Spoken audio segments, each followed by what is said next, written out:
Welcome to SouthCoast Matters. I'm Paul Latendra. And I'm Julie Taylor. And SouthCoast Matters is a public access television program where we bring together business leaders, civic leaders, and citizens to discuss how we can work in harmony to make our area a better place to live. And we try to have interesting conversations with some interesting people.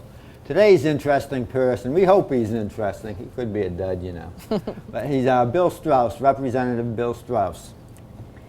And let's see, Bill was first elected in 1993. You represent the Massachusetts 10th Bristol, which is comprised of Rochester, Marion, Fairhaven, parts of New Bedford, and your hometown of Mattapoisett. And he's a graduate of Middlebury College in, I think that's Connecticut, right? Vermont. Vermont, excuse me, Middlebury College in Vermont. He got his law degree at Georgetown, and he's a graduate of the, picked up a master's in Public administration. Public administration from the Harvard Kennedy School. Either one. Either one, yeah. That's a popular place to get an MPA from. Yeah. So it's nice that you're here with us today because we haven't had a lot of people from that part of our South Coast area, so we're really looking forward to a discussion with you. My pleasure. And so you've been a leader in transportation issues, so why don't you tell us a little bit about your committee? Sure. For the last 6 years, I've been the House co-chairman along with a Senate co-chairman of the legislature's Joint Committee on Transportation. And that committee gets what you would expect, the questions of statutory bills and also the initial bond funding requests for the major capital projects for road, bridge, rail, airport. And we have an oversight role, of course, with regard to Massport as well, which is slightly separated from the direct control of the governor in terms of Logan Airport, Boston Harbor, and the Worcester Airport.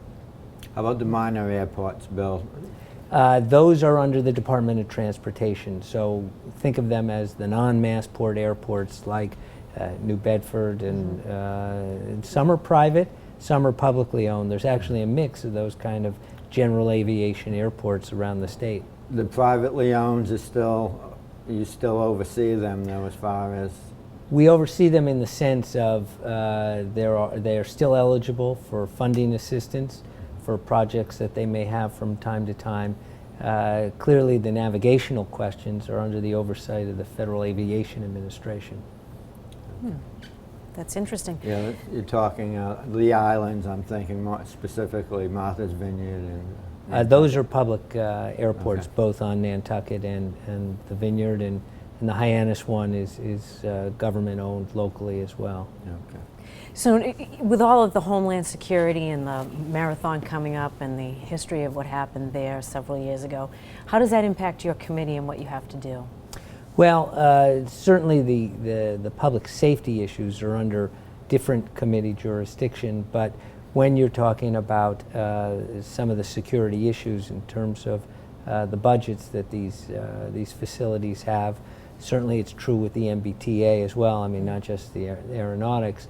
A big part of their budget every year has to be their own law enforcement agency, as well as the kind of support that they get from the state police as well. So certain state police functions are actually funded as transportation line items. Wow. I didn't realize how complicated the Transportation Committee really was. Well, look, I find it exciting as well as important.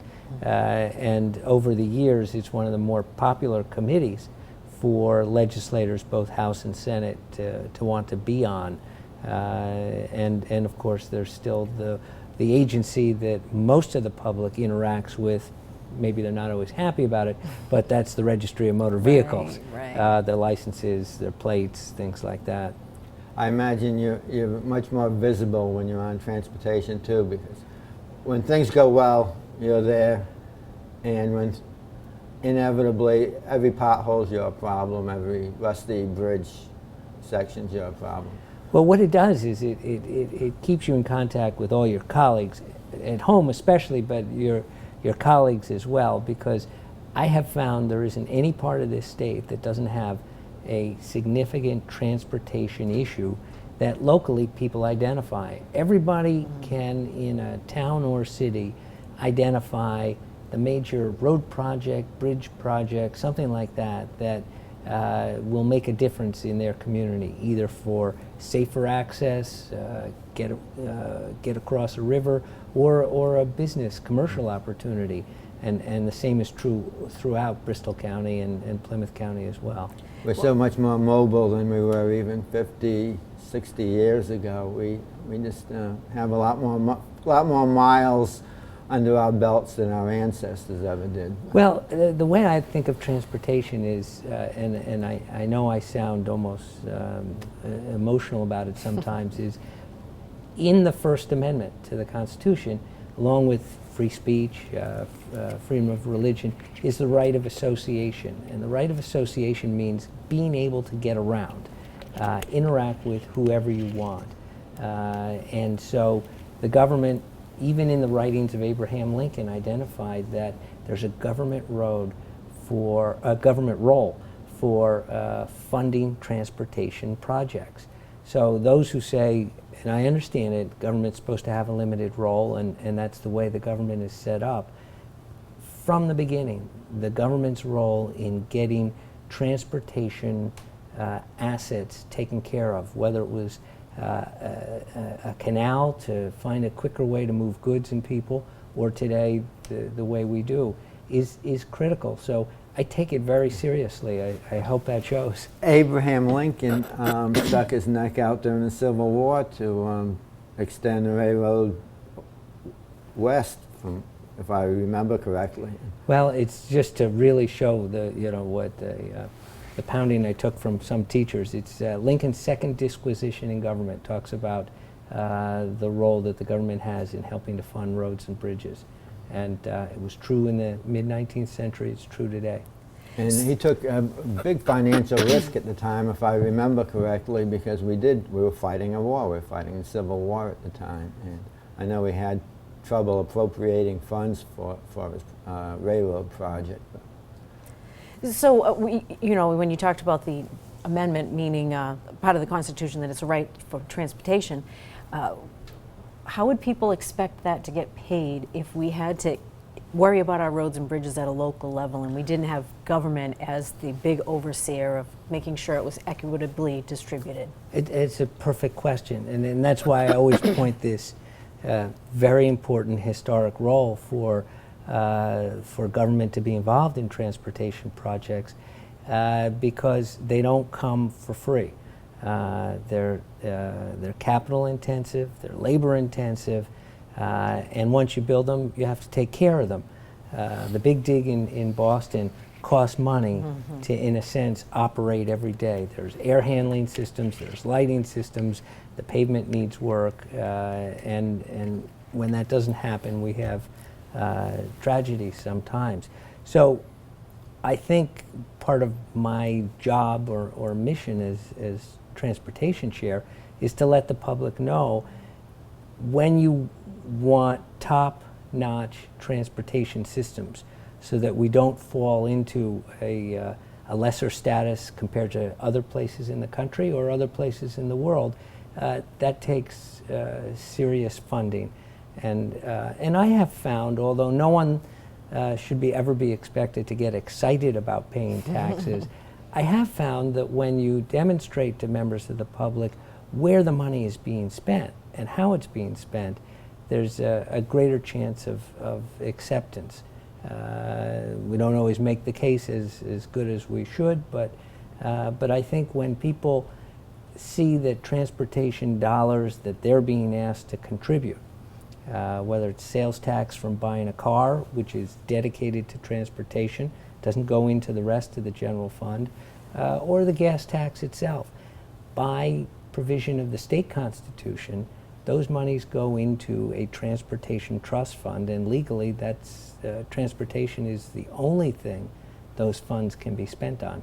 Now, is that 100% of the state's income, or would be sales tax on automobiles and fuel tax? Is that no, the source of money for transportation funding is the gas tax, as I say. That particular sales tax from buying cars, which was a change we did 2 years ago in a reform piece of legislation, and then also what you might call user fees, the tolls that people who ride the turnpike pay, the fare box for riding buses in the MBTA system, the subway, and I should say, with regard to Massport, the state budget provides no additional funding for Massport.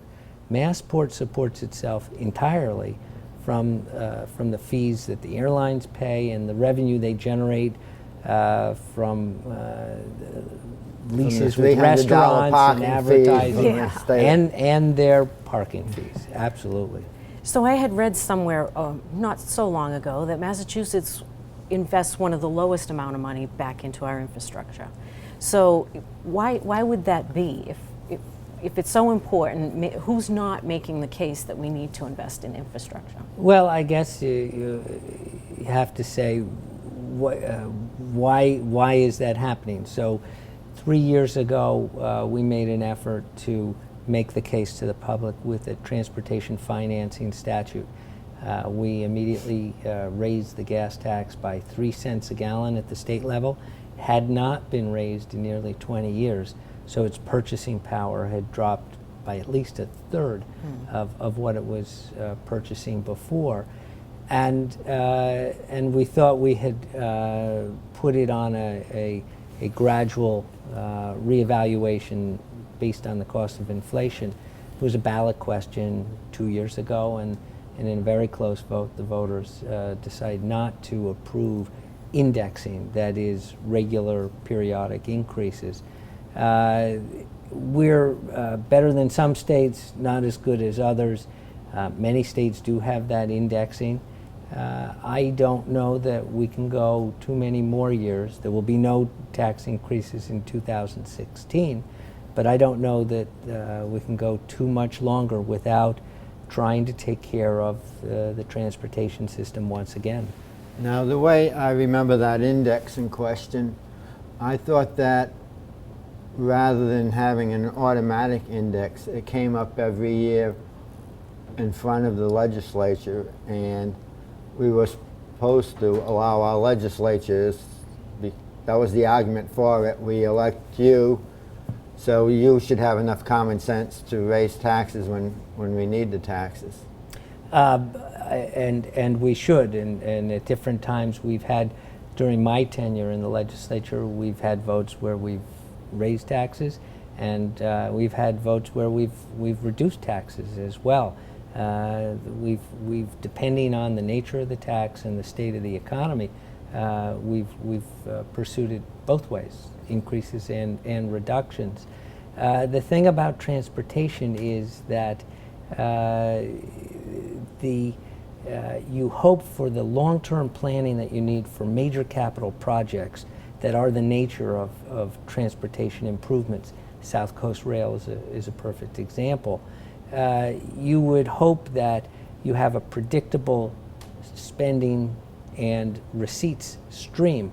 And so in that case, I felt, and many, as I say, many states that are governed by mostly Republicans and many states governed mostly by Democrats do have this indexing system. And that way you're planning for major, and what I'm talking about are 20, 30-year projects, can proceed because you have a predictable income stream. So to me, it's a part of just being able to operate your government more predictably, to have the index in place. But the voters on a close vote said they didn't like it, so we'll have to go back to the drawing board, because that's who we ultimately all answer to, is the governed. And with the increase in the number of miles cars can go per gallon, and the move towards more energy friendly, like electric, or some of these other biodiesel, some of these other things, that obviously affects how much gas tax you would collect as well. Does that figure into your formula at all? Absolutely, and one of the impacts of this great trend toward more fuel efficient cars and cars that run on other sources of energy other than gas itself, gasoline itself, is the fact that that means starting in about 10 years are the predictions, the revenue from gas tax will either level off and then start to decline. So there has to be a thought about what's a better way to fund transportation, because people should realize that the cost of when they get in their car and drive on the road isn't so obvious as maybe when you pay a fare to get on a train. You pay to take the ride. When you drive the car, what the transportation dollars that need to be raised pay for are the care, the maintenance of the paved surface, the plowing of the snow, the public safety response that you get, whether it's state police or the way in which money is directed toward the municipalities. So no one has a free ride, so to speak. There's a cost to maintaining every part of the transportation system. And the reality is that the gas tax as one piece of it really doesn't pay for the cost of our roads and bridges. So how much of the budget for transportation actually relies on the gas tax? If you see us at about $3 or $4 billion a year, gas tax is, I'm not sure in the most recent year that we've had, but it's probably a quarter of it. So we have a long ways to go. A long ways to go. Yeah. Each penny on the gas tax generates about $33–35 million of revenue to the Commonwealth. So 30 cents on a fill-up, a 2-cent increase, and 30 cents per fill-up would go a long way. Well, each penny on the gas tax makes a big difference. And again, when the increase occurred 3 years ago of 3 cents, and remember that was at a time that people were paying $3.50, almost $4 a gallon. Right now it's just, as we're sitting here today, just over $2 a gallon. The impact, and I'm sensitive to this because it does add up, so I don't mean to diminish any charge, but a penny on a gallon of gas is very important to keeping the roads safe and being able to do a repair project. Now, we don't generally tie our transportation system to our economic development and how much of our economy can grow because of the status of our transportation system. So how is that affecting our economic growth at Well, this how much time? is it holding back this area? Yeah. Well, Really? it's huge, because to the extent you're either trying to attract new industries or employers or keep the ones you have, one of the factors that's essential to businesses is the quality of the transportation system. So, for instance, Massachusetts will see benefits, I believe, from the fact that General Electric is relocating their world headquarters right down onto the Boston waterfront, within eyesight of Logan Airport. Well, one of the big features that we have is the fact that we have this high-quality international airport facility within minutes of a facility like that. And then for the employees to come and go, they want a transportation system, and public transit is a big part of what's more attractive to younger employees these days. Before the kids come along and things like that, they want to, for the most part, live in close-in locations, and public transit availability is critical to the kind of businesses that have kind of been our forte in Massachusetts. And for the South Coast area, where I think we've been overlooked, I think the bottlenecks we experience on public transportation limit the amount of offshoots we're going to get from the GEs moving to Boston. The feeder companies, the companies that service the GEs, would do well to establish around our area of the South Coast if it were 10 or 15 minutes shorter. If it were a little bit more convenient, it'd be much easier to sell. I think of the travel time for our area as certainly a function of the time it takes, but what some days, I know for myself, the drive I take into Boston, it's the question of predictability. When I was first elected, hour and a quarter for me to get into downtown. Today, I generally assume a 2-hour drive, and often it's a 2.5-hour drive to get into Boston. And that's because of bottlenecks, particularly Route 24, the lane drop as I'm heading home in Raynham on Route 24 South. Those are new problems that we've had. So when you talk about a public transit project like South Coast Rail, what's important, I think, is that somebody knows who wants to take that trip every day how long the trip's going to take. If they know it's an hour and a quarter ride, that's a lot better for their life at both ends of the day. That's a great point. And so it's not the overall trip, because right now I have to put extra time into my planned trip because I don't know what's awaiting me on the highway. And the last point is the importance of something like South Coast Rail is that that's needed to alleviate the traffic for the people who still need to drive a car or have a commercial motorized vehicle of some kind. Public transit helps the people on the highway. So the money that goes into building something like South Coast Rail, even for those who won't take the train, it's helping them out too. There's no question about that.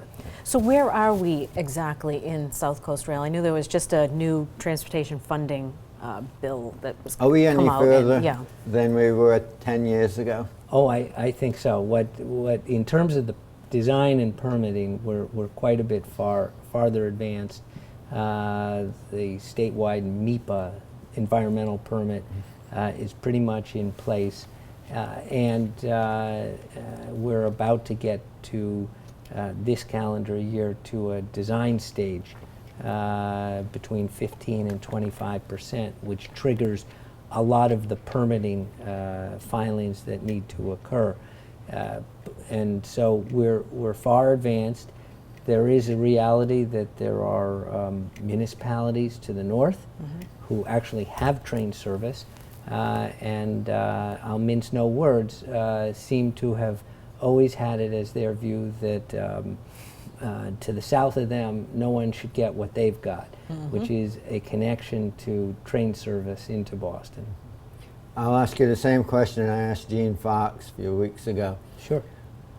I've probably got 25 years left to me in my lifespan. Do you think I'll get a chance to ride on the South Coast Rail? I absolutely do. I really do. And I might need a walker to get on it, but I'll... Oh, I think we'll do better than that. Okay, good. With a few minutes left, I do want to bring up, and it has to do with funding for not only transportation, but schools, etc. And I think I feel this way from having lived in Canada for a while, but to me, one of the biggest dilemmas in politics is in order for you to keep your job, you have to maintain that revenue's pretty much where we need it to be. I think we need a lot more revenue in our state government for schools, transportation, for infrastructures, electrical and safe water infrastructures. I think we need a big surge of income, but if you were to tell the public that, you'd lose your job pretty much. Maybe not, because you got 30 years behind you and you've got some good buddies around, but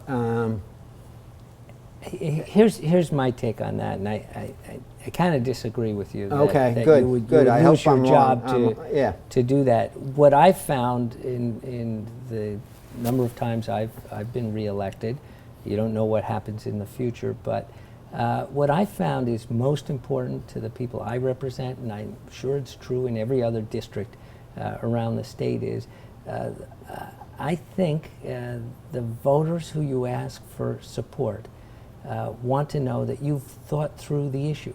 They will accommodate you even when you disagree with them up to a point. I mean, at some point you're just too different, and so they say, look, we don't agree with you anymore. But I think what I found, and this has been on revenue issues, social issues that have come up during my time in the legislature, is that if you demonstrate that you thought through an issue, that you made the best of the information that was available to you, and you reached a judgment, that then you can say, I don't know if I disagree or agree with you. People, that is what they respect, because of course at the end of the day, sometimes you'll take a position that some of your district agrees with, some doesn't.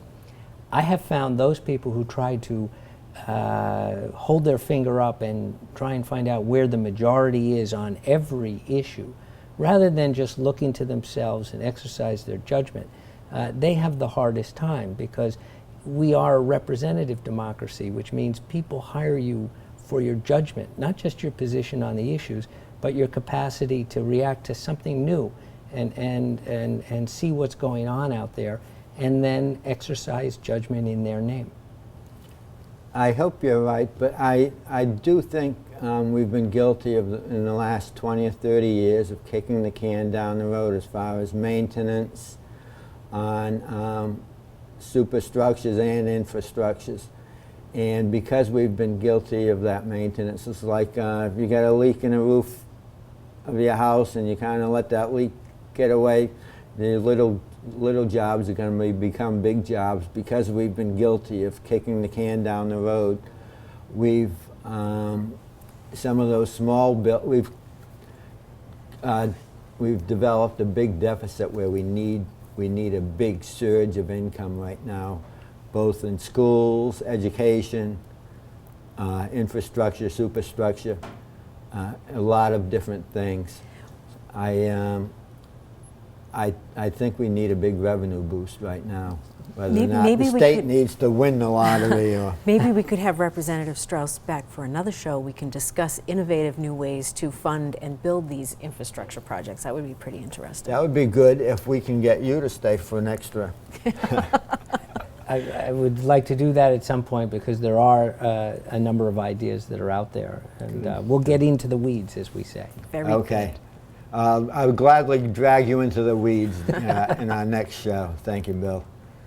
My name is Paul Latendra. This is South Coast Matters. And I'm Julie Taylor, and look for us on Facebook at South Coast Matters, and also reach out to us at southcoastmatters@gmail.com. And we'd like to thank today's guest, Representative William Straus from the 10th Bristol. That's correct. I got it right, 10th Bristol. And we also like to thank our host at TCAM, Kim Murphy, Ben Fortier, and Walter. Sabina. I got it. Thank you so much. Thank you. Thanks for being here.